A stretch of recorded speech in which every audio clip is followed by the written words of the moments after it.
ஆண்டவராகிய இயேசு கிறிஸ்துவின் பரிசுத்த நாமத்தில் உங்களை அன்புடன் வாழ்த்துகிறோம்.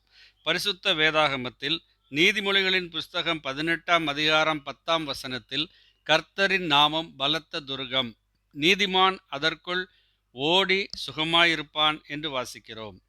நாமம், கர்த்தருடைய நாமம் என்பது பலத்த துர்கம் என்று நாம் இங்கே வாசிக்கிறோம். ஒரு நாமத்தை குறித்து, நாமம் என்பது பெயரை குறிக்கிறது. ஒரு பெயரிலே என்ன பெரிதாக இருக்க போகிறது என்று ஒரு சொல் வழங்குவதும் உண்டு. ஒரு தனிப்பட்ட நபரின் அடையாளமாக அவருடைய பெயர் காணப்படுகிறது. ஆனால் வேதாகமத்தில் நாமம் என்பது ஒரு விசேஷித்த இடத்தை பெறுகிறது. யாத்திராகம புஸ்தகம் 34ஆம் அதிகாரம் 5 முதல் 7 வசனங்களிலே தேவனுடைய நாமத்தை குறித்து நாம் இவ்வாறு வாசிக்கிறோம். கர்த்தர் ஒரு மேகத்தில் இறங்கி அங்கே அவன் அருகே நின்று கர்த்தருடைய நாமத்தை கூறினார்.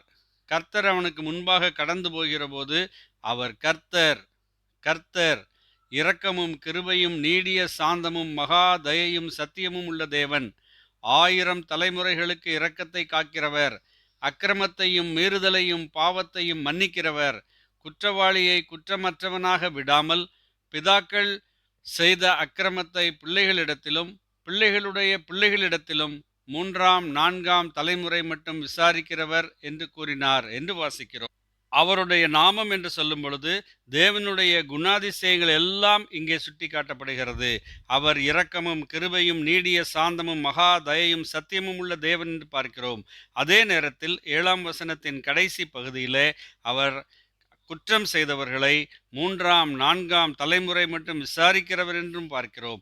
ஆண்டவராகிய இயேசு கிறிஸ்துவிலே தேவனுடைய குணாதிசயங்களை நாம் பார்க்கலாம். ஆம், ஆண்டவராகிய இயேசு கிறிஸ்து கல்வாரி சிலுவையிலே தம்மைத்தாமே பலியாக ஒப்பு கொடுத்து மனுக்குலத்தின் பாவங்களை எல்லாம் அவர் சுமந்து தீர்த்து விட்டார். இன்றைக்கு அன்புள்ளவராக, இரக்கமுள்ளவராக, கிருபையுள்ளவராக, நீடிய சாந்தமும் மகா தயமும் உள்ள சத்திய தேவனாக மனிதனை நோக்கி என்னை ஏற்றுக்கொள்வாயானால் உனக்கு மன்னிப்பு என்று அவர் அழைத்து கொண்டிருக்கிறார்.